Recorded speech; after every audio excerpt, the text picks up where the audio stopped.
स्वागत है दोस्तों आप सभी का। आज हम आपके लिए लेकर आ चुके हैं लोकसभा चुनाव का ओपिनियन पोल। लोकसभा चुनाव के चौथे चरण का मतदान समाप्त हो चुका है और अब तक 379 सीटों पर वोटिंग हो चुकी है, यानी कि 543 सीटों में से 379 सीटों पर मतदान हो चुका है।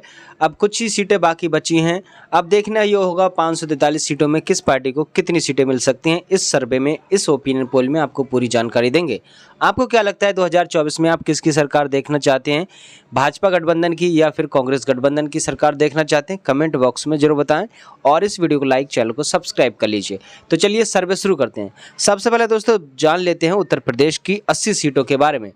उत्तर प्रदेश में देखा जाए तो एनडीए दल को यानी भाजपा गठबंधन को यहाँ पर 49 सीटें मिलती हुई नजर आ रही हैं, तो वहीं विपक्षी गठबंधन इंडिया को यहाँ पर 28 सीटें मिलती हुई नजर आ रही हैं। सर्वे के मुताबिक अन्य दल के खाते में 3 सीटें जा सकती हैं। सबसे ज़्यादा देखा जाए तो उत्तर प्रदेश में एनडीए को सीटें मिलती हुई नजर आ रही हैं इस बार के लोकसभा चुनाव के जो आंकड़े सर्वे आ रहे हैं उसके अनुसार। इसी के साथ अगर हम देखें महाराष्ट्र की 48 सीटों का सर्वे, तो यहाँ पर एनडीए गठबंधन को 26 सीटें मिलती हुई दिखाई दे रही हैं, तो वहीं इंडिया गठबंधन को 21 सीटें मिलती हुई दिखाई दे रही हैं। पश्चिम बंगाल में 42 सीटें हैं। इन 42 सीटों पर देखा जाए तो भाजपा गठबंधन को 18 सीटें मिलती हुई नजर आ रही हैं और इंडिया गठबंधन को 24 सीटें मिलती हुई नजर आ रही हैं सर्वे के मुताबिक। बात करें अगर बिहार राज्य की, तो यहाँ पर 40 सीटें हैं। बिहार में भाजपा गठबंधन को 18 सीटें मिलती नजर आ रही हैं, इंडिया गठबंधन को 22 सीटें मिल सकती हैं, अन्य दल को 0 सीट मिलती नजर आ रही है। तमिलनाडु की बात करें तो यहाँ पर 39 सीटें हैं। 39 सीटों में भाजपा गठबंधन को 15 सीटें, इंडिया गठबंधन को 24 सीटें मिलती नजर आ रही हैं। बात करें अगर मध्य प्रदेश की, तो यहाँ पर 29 लोकसभा की सीटें हैं। एनडीए दल को 17 सीटें, इंडिया गठबंधन को 12 सीटें मिल सकती हैं। बात करें अगर कर्नाटक की, यहाँ पर 28 लोकसभा की सीटें हैं। कर्नाटक में भाजपा गठबंधन एनडीए को 9 सीटें और कांग्रेस गठबंधन इंडिया को 19 सीटें मिलती हुई नजर आ रही हैं सर्वे के मुताबिक। अगला राज्य है गुजरात। यहाँ पर 26 सीटें हैं। एनडीए दल को यहाँ पर 18 सीटें मिलती नजर आ रही हैं, इंडिया गठबंधन को 8 सीटें मिलती नजर आ रही हैं। बात करें अगर राजस्थान की, तो यहाँ पर 25 लोकसभा की सीटें हैं। भाजपा गठबंधन एनडीए दल को यहाँ पर 10 सीटें मिल सकती हैं, इंडिया गठबंधन को यहाँ पर 15 सीटें मिल सकती हैं, अन्य दल को 0 सीट मिलती हुई नजर आ रही है। अगला राज्य आंध्र प्रदेश। यहाँ पर 25 लोकसभा की सीटें हैं। एनडीए दल को यहाँ पर 2 सीटें, इंडिया गठबंधन को 5 सीटें और अन्य दल को 18 सीटें मिलती हुई नजर आ रही हैं। उड़ीसा राज्य की बात करें तो यहाँ पर 21 लोकसभा की सीटें हैं। इन 21 सीटों में एनडीए दल को 2 सीटें, इंडिया गठबंधन को 3 सीटें और अन्य दल को 16 सीटें मिल सकती हैं। देखा जाए तो लोकसभा की 403 सीटों का चुनावी सर्वे आ चुका है, जिसमें से भाजपा गठबंधन को 184 सीटें मिलती हुई नजर आ रही हैं, कांग्रेस गठबंधन इंडिया को 181 सीटें मिलती नजर आ रही हैं, अन्य दल को 38 सीटें मिलती हुई नजर आ रही हैं। देखा जाए तो सबसे आगे भारतीय जनता पार्टी का दल एनडीए नजर आ रहा है। इसी के साथ बात करें केरल राज्य की, यहाँ पर 20 सीटें हैं।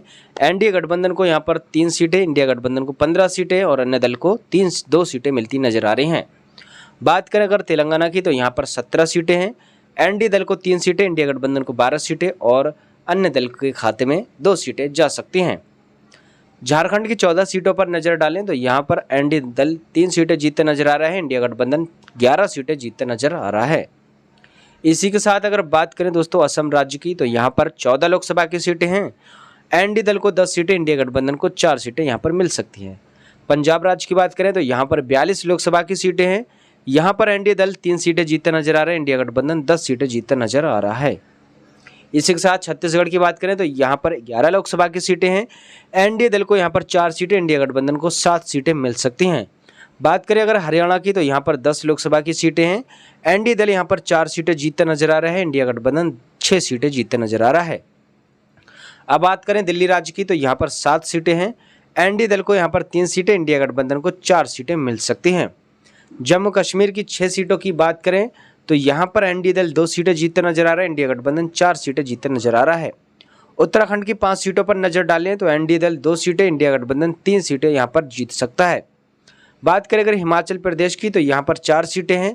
यहाँ पर एनडीए दल 2 सीटें और इंडिया गठबंधन भी 2 सीटें जीतते नजर आ रहा है, अन्य दल को 0 सीट मिल सकती है। बात करें अगर मणिपुर की, यहाँ पर 2 लोकसभा की सीटें हैं। ये दोनों सीटें इस बार इंडिया गठबंधन के खाते में जा सकती हैं। यहाँ पर भाजपा गठबंधन का सुपड़ा साफ होता नजर आ रहा है। अरुणाचल प्रदेश की बात करें तो यहाँ पर भी 2 लोकसभा की सीटें हैं। यहाँ पर देखा जाए तो एनडीए को दोनों सीटें मिलती हुई नजर आ रही हैं। यहाँ पर इंडिया गठबंधन का सफाया हो सकता है। बात करें गोवा की, यहाँ पर 2 सीटें हैं। ये दोनों सीटें इंडिया गठबंधन को मिलती नजर आ रही हैं सर्वे में। अन्य दल और भाजपा गठबंधन को 0 सीट मिल सकती है। त्रिपुरा की 2 सीटों पर नजर डालें तो यहाँ पर 1 सीट इंडिया गठबंधन और 1 सीट भाजपा गठबंधन के खाते में जा सकती है। बात करें अगर मेघालय की 2 सीटों की, तो यहाँ पर भी सेम रिजल्ट आ रहा है, एनडीए को 1 सीट और 1 सीट इंडिया गठबंधन के खाते में जा सकती है।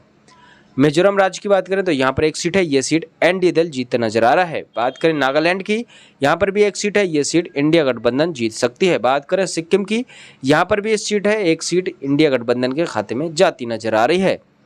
अब दोस्तों केंद्र शासित प्रदेश जिनमें 6 लोकसभा की सीटें आती हैं, इन 6 सीटों पर एनडीए दल को 3 सीटें और 3 सीट इंडिया गठबंधन के खाते में जा सकती हैं। देखा जाए तो लोकसभा की सभी 543 सीटों का चुनावी सर्वे आ चुका है। इस सर्वे में देखा जाए तो भाजपा गठबंधन इस बार 231 सीटें जीतती नजर आ रही है, तो वहीं कांग्रेस गठबंधन इंडिया इस बार 270 जीतती नजर आ रही है और अन्य दल के खाते में 42 सीटें जाती नजर आ रही हैं। लोकसभा में कुल 543 सीटें हैं।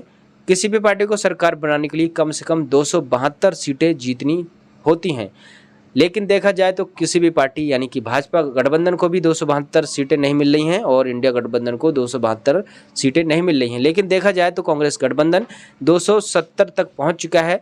बाकी आपको क्या लगता है किसकी सरकार बनने जा रही है? कमेंट बॉक्स में आपकी राय जरूर दें और वीडियो को लाइक, चैनल को सब्सक्राइब करें। Thank you.